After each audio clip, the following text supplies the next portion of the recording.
আসসালামু আলাইকুম ওয়া রাহমাতুল্লাহি ওয়া বারাকাতুহু। ইন্নাল হামদালিল্লাহি রাব্বিল আলামিন ওয়াস সালাতু ওয়াস সালামু আলা রাসূলিহিল কারীম, আম্মা বা'দ। সুপ্রিয় দর্শক শ্রোতা, যে যেখান থেকে দেখছেন আপনাদের প্রিয় অনুষ্ঠান দারুস সুন্নাহ ইন্টারন্যাশনাল মাদ্রাসা নিবেদিত আলোকিত রমজান, সবাইকে স্বাগত জানাচ্ছি মুফতি মোহাম্মদ সিদ্দিকুর রহমান সরকার। আশা করি সকলে ভালো আছেন, সুস্থ আছেন। এই কামনা শুরু করছি আপনাদের প্রিয় অনুষ্ঠান আলোকিত রমজান।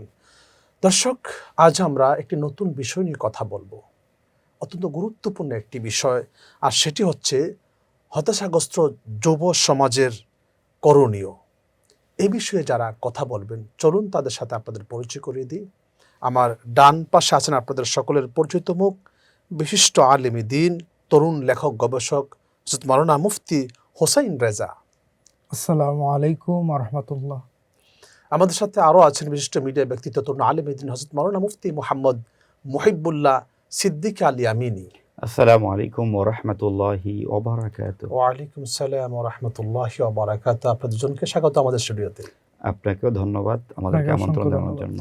আলহামদুলিল্লাহ। সুপ্রিয় দর্শক শ্রোতা, আমরা আজকে অত্যন্ত গুরুত্বপূর্ণ এবং সময় উপযোগী একটা বিষয় নিয়ে আলোচনা করছি, সেটা হচ্ছে হতাশাগ্রস্ত যুব সমাজের করণীয়। আমি শুরুতেই যাব মাওলানা হোসেন রেজা আপনার কাছে, যে বাংলাদেশের কোন কোন জায়গায়, কোন কোন পরিবেশে খুব বেশি আমাদের যুব সমাজ হতাশাগ্রস্ত হচ্ছে? সম্মানিত বিজ্ঞ উপস্থাপক অত্যন্ত সুন্দর একটি বিষয়ের অবতারণা করেছেন, এবং আপনি যে প্রশ্নটি করেছেন এটিও খুবই গুরুত্ববহ একটি প্রশ্ন। আমাদের বাংলাদেশের প্রেক্ষাপটে, বিশেষ করে এই আধুনিক সময়ে আমাদের তরুণ সমাজের মধ্যে নানা ধরনের হতাশাগ্রস্তের বিভিন্ন কারণ ছড়িয়ে পড়েছে। তার মধ্যে প্রথম যে কারণটি হচ্ছে, কোন কোন জায়গায় কিভাবে তারা হচ্ছে? প্রথম যে কারণটি হচ্ছে আমাদের পেরেন্টিং যে সমাজ, আমাদের ইসলামের নৈতিক যে জায়গা সেটা না থাকার কারণে আমরা বিভিন্নভাবে পশ্চিমা এবং আমাদের আশেপাশে বিভিন্ন কালচারের কৃষ্টির মাধ্যমে আমাদের মধ্যে নানা ধরনের একটা হতাশাগ্রস্ত যুব সমাজ তৈরি হচ্ছে, যেটা আমাদের পরিবার থেকে উঠে আসছে না। দ্বিতীয়ত, আমাদের যে কারিকুলাম বেস শিক্ষা ব্যবস্থা, এই শিক্ষা ব্যবস্থার মধ্যে নৈতিকতার যে জায়গাটা, এটাকে এক ধরনের সাইড করা রাখা হয়েছে, যেখানে এই কারণেও কিন্তু আমাদের শিক্ষা কারিকুলামের উপর ছেলেদের আত্মিক যে একটা জায়গা, সেটা দূরে সরে পড়ার কারণে হতাশাগ্রস্ত যুব সমাজ তৈরি হচ্ছে। আমাদের গুরুত্ববহ আরেকটি বিষয়, যেটি হচ্ছে আমাদের ছেলেরা, আমাদের যে মানসিক সংকুলানের অবস্থা থাকে, সে বেকারত্বের হার কিংবা পরীক্ষায় ফেল করা অথবা সে কোনো জিনিস না পাওয়া, এটাকে ঠিকমতো হ্যান্ডেল না করতে পারার কারণে আমাদের সমাজের যুব সমাজের যেই হতাশার ব্যাপারটা ছড়িয়ে পড়ছে। তো সেই জায়গাতে আমি বলবো যে এটা আমাদের যে সলভেন্সির যে ব্যাপারটা আছে, এটাকে আমাদের ইসলামের জায়গাটাকে অবশ্যই নিয়ে আনতে হবে, এবং আমাদের যে বিভিন্ন রকম জায়গাটা বললেন যে আমাদের শিক্ষা যে প্রতিষ্ঠানগুলি আছে, ওখানেও আমাদের কর্মমুখী শিক্ষা না থাকার কারণে মানুষ অনেক বেশি হতাশাগ্রস্ত হয়ে যাচ্ছে। স্কিল ডেভেলপমেন্ট না আপনার কাছে থাকার আমি কারণে। আসবো মুফতি মুহিবুল্লাহ সিদ্দিকী, আপনি আমাদেরকে বলবেন যে এই যে এত বেশি হতাশাগ্রস্ত আমাদের যুব সমাজ কেন, এবং এর প্রধান প্রধান কি কারণ রয়েছে? আলহামদুলিল্লাহ ওয়া শুকরিল্লাহ। মুহতারাম উপস্থাপক, আপনাকে অসংখ্য ধন্যবাদ যে একটি সময় উপযোগী গুরুত্বপূর্ণ বিষয় আলোচনার টেবিলে আনবার জন্যে। দেখুন, মহান আল্লাহ সুবহানাহু ওয়া তাআলা আমাদেরকে সৃষ্টি করেছেন। তো যুবক সমাজ কিন্তু আমাদের সৃষ্টির একটা অংশ, আমাদের সমাজের একটা অংশ। আল্লাহ পাক বলছেন, ওয়ামা খালাকতুল জিন্না ওয়াল ইনসা ইল্লা লিয়াবুদুন। আমি জিন জাতি এবং মানব জাতিকে আমার ইবাদত করার জন্য সৃষ্টি করছি। অন্যদিকে সূরা মুলকের মধ্যে আল্লাহ সুবহানাহু ওয়া তাআলা ইরশাদ করেন, আইয়ুকুম আহসানু আমালা। কে আমলের দিক দিয়ে উত্তম সেটা দেখবার জন্য আল্লাহ সুবহানাহু ওয়া তাআলা আমাদেরকে সৃষ্টি করেছেন। আমাদের সমাজে যে হতাশার প্রধান যে কারণগুলো আমরা দেখছি, এক নাম্বার হচ্ছে ঈমানি শৈথিল্যতা বা দুর্বলতা। আমরা আল্লাহ সুবহানাহু ওয়া তাআলার উপরে পরিপূর্ণ তাওয়াক্কুল করতে পারছি না। অমাই ইয়াতাওয়াক্কাল আলাল্লাহি ফাহুয়া হাসবুহ।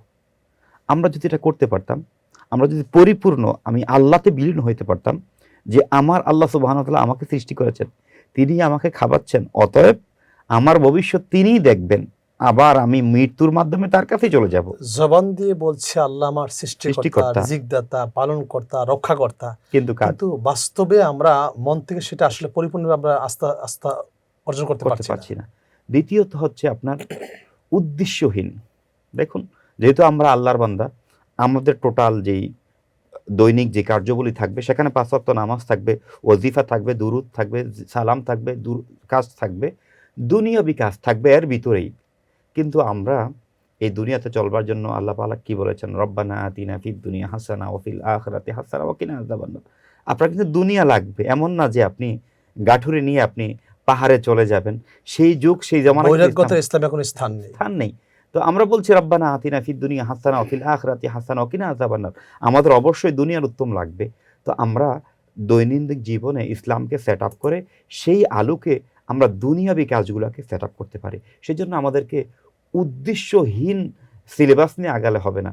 আমাদের প্রত্যেকটা যুবককে, প্রত্যেকটা তরুণকে তাদের পরিবারের পক্ষ থেকে আমার মনে হয় যদি আমরা এইম ইন লাইফ দিতে পারি, যে জীবনের লক্ষ্য দিতে পারি, তাহলে কিন্তু আমাদের এই কাজটার হতাশার প্রধান কারণ কর্মমুখী শিক্ষাটাকে আমাদের প্রাধান্য দিতে হবে। আপনি চমৎকার বলছেন মুফতি হোসাইন রাজা। আপনি আমাদেরকে বলবেন যে একজন তরুণ বা যুবক তার আত্মবিশ্বাসকে আরো সুদৃঢ় করে কিভাবে এগিয়ে যাবে, সেই পন্থাটা কি আসলে?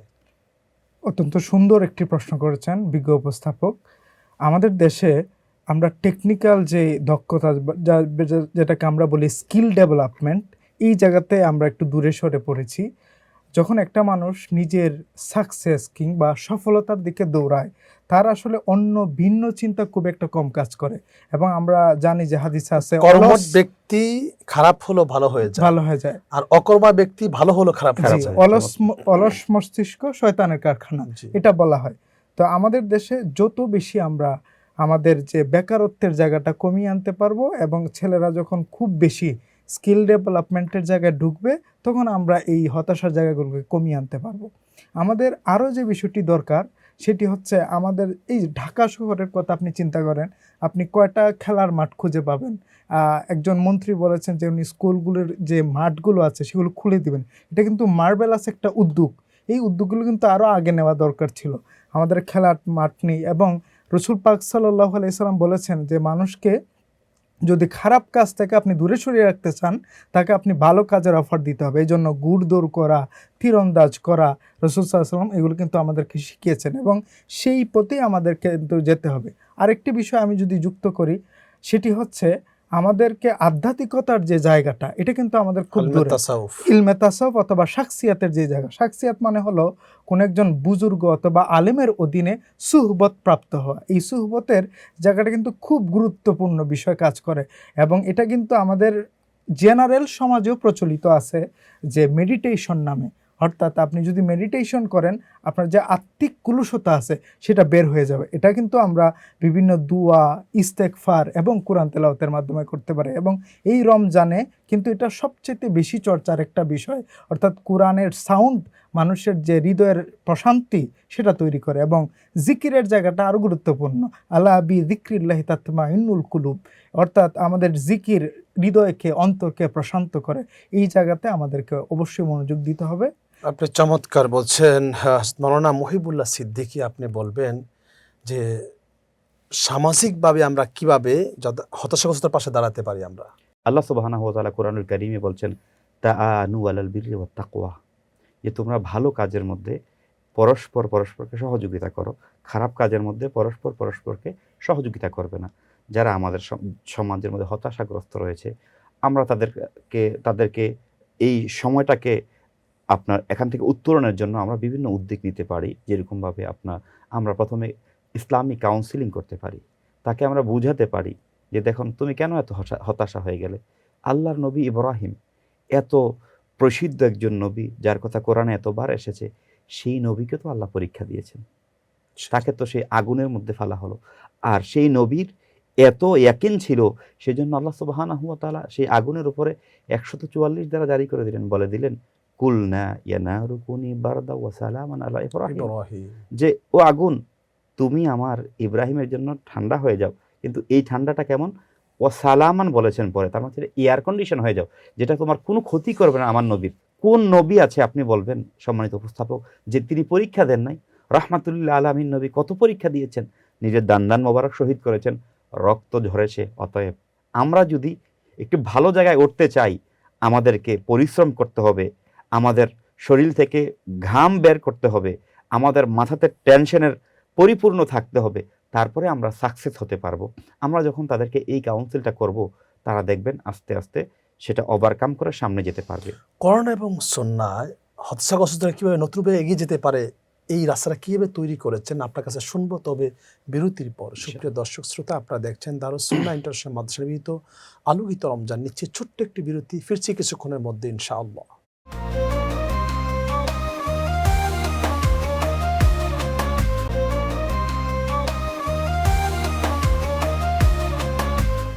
আলহামদুলিল্লাহ। সুপ্রিয় দর্শক শ্রোতা, বিরতির পরে ফিরে আসলাম আপনাদের প্রিয় অনুষ্ঠান দারুস সুন্নাহ ইন্টারন্যাশনাল মাদ্রাসা নিবেদিত আলোকিত রমজানে। দর্শক, আমরা আলোচনা করছিলাম হতাশাগ্রস্ত যুবকদের কেন এই অধপতন, সেই বিষয় নিয়ে আমরা কথা বলছিলাম। আমরা আমাদের মূল আলোচনায় ফিরছি। মাওলানা মুহিবুল্লাহ সিদ্দিক আল ইয়েমেনি, আপনি বলবেন যে এই হতাশাগ্রস্ত যুব সমাজদের পাশে কোরআন সুন্নাহ তাদেরকে এগিয়ে নেওয়ার জন্য কি কি পলিসি রয়েছে? আল্লাহ সুবহানাহু ওয়া তাআলা তো এই কুরআনুল কারীমের মধ্যে কতবার কত জায়গায় লা তাহসান, কত জায়গার মধ্যে যে বলেছেন যে তুমি নিরাশ হইও না, লা তাকনাতু মির রাহমাতিল্লাহ, তুমি আল্লাহ পাকের রহমত থেকে নিরাশ হইও না। দেখুন, এই পৃথিবীর মধ্যে আমরা মানুষ, আমাদের ছাড়াও তো আল্লাহ পাকের আরো 18,000 মাখলুকাত রয়েছে। পানির মধ্যে কত জীব রয়েছে আমি আপনি জানি। বড় বড় মাছ রয়েছে, তিমি মাছ রয়েছে, আপনি জানেন যে তাদের খাবার কত পরিমাণ লাগে। আল্লাহ কি তাদেরকে খাওয়াচ্ছেন না? খাওয়াচ্ছেন না, অবশ্যই খাওয়াচ্ছেন। আপনি কি নদীর বা সাগরের পাড়ে কি প্রত্যেক দিন গিয়ে দেখছেন যে তিমি মাছ মরে পড়ে আছে? না, আল্লাহ পাক খাওয়াচ্ছেন। অতএব আমি তো আশরাফুল মাখলুকাত। আল্লাহ পাক বলছেন ওয়ালাকাদ কাররামনা বানি আদম, আমি বানি আদমকে সম্মান করলাম, এত সম্মানিত জায়গায় আনলাম। অতএব আমি আপনি শ্রেষ্ঠ নবীর উম্মত, আমি আপনি শ্রেষ্ঠ কিতাবের অনুসারী। কোরআনুল কারীম আমাদের পথ প্রদর্শক। অতএব আমাদের কেন টেনশন করতে হবে? আমাদের কেন হতাশাগ্রস্ত হতে হবে? আমরা তো অন্যদেরকে আরো পথ দেখাবো। আমরা তো এক একজন খলিফা। আল্লাহ পাক বলছেন ইন্নী জাইলুন ফিল আরদি খলিফা, প্রত্যেকটা মুসলিম আল্লাহ পাকের খলিফা। আমরা অন্যান্য হতাশাগ্রস্তদেরকে সামনে নিয়ে যাব ইনশাআল্লাহ। সেজন্য আমরা এতটুকু বলতে চাই যে আল্লাহ সুবহানাহু ওয়া তাআলা কোরআনুল কারীমের মধ্যে আমরা যারা যুব সমাজ রয়েছি, আজকের এই অনুষ্ঠান থেকে আমরা উদাত্ত আহ্বান জানাতে চাই। আমার প্রিয় তরুণ ভাই, প্রিয় যুবক ভাই, আপনি আরেকটু চিন্তা করুন, আপনি আরেকটু ভাবুন। দেখুন তো, আপনার নাক নির্দিষ্ট জায়গায় রয়েছে, আপনি কেন হতাশাগ্রস্ত হবেন? আপনি চোখ আছে, মাশাআল্লাহ আছেন, আপনার দেহ আছে, পরিশ্রম করুন, আপনি পেয়ে যাবেন। জীবনের লাইফটা আগে আপনি ঠিক করুন, আল্লাহ বরকত দিবেন জি, ইনশাআল্লাহ। আপনি একটু দেখুন যে আপনার পাশে একজন মানুষ, তার কিন্তু একটা পা রয়েছে, আপনার পাশে আরেকটা মানুষ, তার একটা হাত রয়েছে। আল্লাহ পাক আপনাকে কি দেয় নাই? অতএব আপনাকে সব দিয়েছে, শুধুমাত্র একটু টেকনিক করে, একটু হিকমত করে, আল্লাহ তাআলাকে ধৈর্যের সাথে আল্লাহকে রাজি করে আপনি এগুলো একটু নাড়াচাড়া করুন। দেখবেন ইনশাআল্লাহ একদিন বিশ্ব আপনার হয়ে যাবে। চমৎকার বলছেন মুফতি হোসাইন রাজা। আপনি বলবেন আমাদেরকে এই হতাশা থেকে পরিত্রাণ পাওয়ার জন্য আমরা কি কি দোয়া বা আমল করতে পারি? অসংখ্য ধন্যবাদ আপনাকে। দোয়ার ক্ষেত্রে আমাদেরকে প্রথমে আল্লাহ তাআলার কাছে পানা চাইতে হবে শয়তানের কাছ থেকে। প্রথমে আমাদেরকে আউযু বিল্লাহি মিনাশ শাইতানির রাজিম, পরে আমাদেরকে সূরা ফাতিহা এবং 3 বার কুল হুয়াল্লাহু আহাদ অর্থাৎ সূরা ইখলাস এবং সূরা নাস এবং ফালাক পড়তে হবে। কেননা রাসূল পাক সাল্লাল্লাহু আলাইহি ওয়াসাল্লাম এই সূরা নাস এবং ফালাককে এমনভাবে উচ্চতর মর্যাদা দিয়েছেন যে অনেক জাদু কেটে গিয়েছে, অনেক বড় বড় জাদু কেটে গিয়েছে। তো অনেক সময় মানুষরা হতাশাগ্রস্ত হয়ে পড়ে পারিপার্শ্বিক অনেক মানুষের কারণে। অনেক দুশমন থাকে, অনেকে কুফরি কালামা এখন করে ফেলে। আপনারা জানেন বিভিন্ন ধরনের কোরআনের বিপরীতে গিয়ে কুফরির সহায়তা নিয়ে মানুষ এখন ব্ল্যাক ম্যাজিক এবং নানা ধরনের খারাপ কাজ করে থাকে। তো এই জিনিসটা আগে নিশ্চিত হতে হবে যে আমি এক সময় আগে অনেক ভালো ছিলাম, সুস্থ ছিলাম, হঠাৎ করে আমার মধ্যে একটা অন্ধকারাচ্ছন্ন সময় চলে এসেছে। অনেক মানুষ আছে পড়ালেখায় খুব ভালো ছিল, কিন্তু সে ইন্টারমিডিয়েটে ওঠার পর থেকে তার আর পড়ালেখায় মন বসছে না। এরকম অনেক মানুষ হয়, এটা আমাদেরকে খেয়াল রাখতে হবে। আরেকটা সমাজে অনেক রোগ দেখা যায়, এটাকে বলা হয় ওসিডি, অবসেসিভ কম্পালসিভ ডিসঅর্ডার, এবং এটা কিন্তু অনেক মানুষের কর্মপদ্ধতির কারণে চলে আসে। সেটার জন্য অবশ্যই ভালো মেডিটেশন করতে হবে এবং আমাদেরকে মেডিকেল সায়েন্সের সহায়তা নিতে হবে। তারপরে আমরা ইউনুস আলাইহিস সালামের দোয়াটা পড়তে পারি, আমরা ইব্রাহিম আলাইহিস সালামের দোয়াটা পড়তে পারি। আমরা যারা পিতা মাতা রয়েছি, আমরা যেন আমার সন্তানকে সময় দিই। অন্য আরেকটা কারণ হচ্ছে আমি সময় দিচ্ছি না। পিতামাতা আপনি আর্ন করছেন, এত টাকা চাকরি করছেন, টাকা পাচ্ছেন, কার জন্য আপনি এগুলো করছেন? আপনার সন্তানের জন্য। তো আপনি তো আপনার সন্তানকে টাকা দিচ্ছেন, সে তো টাকা চাচ্ছে না, সে সময় চাচ্ছে আপনাকে। সেজন্য পিতামাতা যদি বেশি করে সময় দেয়, আমার মনে হয় এটা ওভারকাম করা সম্ভব। ধন্যবাদ। চমৎকার বলেছেন, দুজনকে অসংখ্য ধন্যবাদ। আপনাকে অনেক সুপ্রিয় দর্শক ধন্যবাদ। শ্রোতা, আপনাকে দেখুন, সন্তান এটা আল্লাহর পক্ষ থেকে বিশাল বড় নিয়ামত এবং আমানত। এই যুব সমাজকে আমরা যদি কল্যাণের পথে, আলোর পথে ফিরিয়ে আনতে না পারি, তাহলে আমাদের সমাজ, দেশ সামনে এগিয়ে যাওয়াটা অনেক বেশি কঠিন অনেক বেশি কঠিন হয়ে যাবে। তো এই জন্য আমরা সমাজের যারা চৌকস যারা আছেন, প্রাজ্ঞ ব্যক্তি যারা আছেন, বিজ্ঞ ব্যক্তি যারা আছেন, পিতামাতা যারা আছেন, আমাদের উচিত হলো আমাদের সন্তান যারা আছে তারা কোথায় যাচ্ছে, কি করছে, তাদের সহপাঠী কারা, স্কুলে কি তারা যাচ্ছে কিনা শরীর টাইমে, সেখানে তারা বন্ধু বান্ধবগুলি ভালো কিনা, কলেজে কাদের সাথে মিশছে, ইউনিভার্সিটি কাদের সাথে মিশছে, এবং কোথায় কোথায় তারা বিচরণ করছে, এই জায়গাগুলির খেয়াল রাখা এবং সন্তানকে খুব বেশি সময় দেওয়া, সন্তানের হাতে গেজেট তুলে না দেওয়া, বেশি বেশি মোবাইল ফোন অথবা ল্যাপটপ, কম্পিউটার, টিভি, এই সমস্ত জিনিস থেকে সন্তানকে দূরে রাখা। পাশাপাশি আমাদের সন্তানদেরকে কর্মমুখী শিক্ষা দেওয়া, তার ফিউচার নিয়ে, সমাজ নিয়ে, দেশ নিয়ে, ইসলাম নিয়ে, কোরআন নিয়ে, আল্লাহ নিয়ে তাকে ব্যাপক ধারণা দেওয়া, এবং যিনি বোঝেন তার সান্নিধ্যে তাকে নিয়ে আসা। মনে রাখবেন, এই সন্তানই কিন্তু একদিন আমাদের এই দেশকে পরিচালনা করবে। যুব সমাজ যদি হতাশাগ্রস্ত হয়ে যায়, তারা যদি ধ্বংস হয়ে যায়, তাহলে দেশের ভবিষ্যৎ একদম মুখ থুবড়ে পড়ে যাবে। এই জন্য আমাদের সামাজিকভাবে সবাই আমরা ঐক্যবদ্ধভাবে যদি আমরা দাঁড়িয়ে যাই যে আমাদের সমাজকে আমরা পরিবর্তন করব, আমাদের একটি সন্তান যেন নেশাগ্রস্ত না হয়ে যায়, হতাশাগ্রস্ত না হয়ে যায়, ফ্রাস্ট্রেট না হয়ে যায়, চিন্তামুক্ত না হয়ে যায়, তারা যেন আল্লাহ এবং রাসূলের প্রতি দৃঢ় বিশ্বাস রেখে আল্লাহ নবী যে প্রেসক্রিপশন দিয়েছেন, কোরআন সুন্নাহর যে বাণী দিয়েছেন, ওইগুলি তাদের ভিতরে ঢুকাইতে পারলে দেখবেন আমাদের সন্তানরা সঠিক রাস্তায় চলতেছে। কারণ আমরা বিশ্বাস করি আমাদের রিজিকের মালিক আল্লাহ, হায়াতের মালিক আল্লাহ, মৌতের মালিক আল্লাহ, আমরা পালনকর্তা আল্লাহ। আমার কাজটা শুধু সর্বোচ্চ চেষ্টা করা, আর আল্লাহ আমার ভাগ্যের পরিবর্তন করে দিবেন। সবসময় একটা জিনিস খেয়াল রাখতে হবে আমাদের কাজ করার পূর্বে, সেটা হলো আমি যে কাজটা করছি সেই কাজটা এভাবে করা যে আল্লাহ, যেই কাজটা আমি করছি, যে ব্যবসায় মনোযোগ দিচ্ছি, যদি দুনিয়া আখিরাতের কল্যাণ থাকে তুমি বরকত দাও, সামনে বাড়িয়ে দাও। আর যদি এটার ভিতরে দুনিয়া আখিরাতের কল্যাণ না থাকে, তাহলে যেখানে কল্যাণ আছে সেখানে আমাকে তুমি নিয়ে যাও। এবং আল্লাহ, দুনিয়ামুখী আমাকে করো না, দুনিয়ার কোনো মানুষের মুখাপেক্ষী আমাকে করো না, তোমার মুখাপেক্ষী করো, আমাকে ইজ্জতের, সম্মানের জিন্দিগি, হায়াত দান করো। যদি আল্লাহর কাছে আমরা এই কথাগুলি বলতে পারি, আমাদের দৃঢ় বিশ্বাস আমার আল্লাহ তাআলা বান্দার সমস্ত দোয়া কবুল করেন, বান্দাকে আল্লাহ সঠিক পথ দেখিয়ে দেন। এই জন্য তো আল্লাহ বলেছেন, ইহদিনাস সিরাতাল মুস্তাকিম সিরাতাল্লাযিনা আনআমতা আলাইহিম। বান্দা, তুমি আমার কাছে জান্নাতের পথ চাচ্ছ, সঠিক সহজ সরল স্ট্রং পথ চাচ্ছ, তাহলে যারা আমার নিয়ামতপ্রাপ্ত বান্দা তাদের সান্নিধ্যে চলে যাও, যারা সত্যিকারের জ্ঞানের লোক তাদের কাছে চলে যাও, তারাই তোমাদেরকে সঠিক রাস্তা দেখিয়ে দিবেন। এই জন্য ভালো মানুষদের সান্নিধ্যে থাকা, ভালো মানুষদের সংস্পর্শে থাকা, পিতামাতার কথা মতো চলা, এবং যারা সত্যিকারের জ্ঞানী তাদের সংস্পর্শে আসতে পারলে আল্লাহ সুবহানাহু ওয়া তাআলা অবশ্যই আমাদেরকে সঠিক পথ প্রদর্শন করাবেন। সম্মানিত দর্শক শ্রোতা, আপনারা দেখছেন দারুস সুন্নাহ ইন্টারন্যাশনাল মাদ্রাসা নিবেদিত আলোকিত রমজান। দর্শক, আলোচনার একেবারে শেষ পর্যায়ে চলে এসেছি, আজ এখানেই বিদায় নিচ্ছি।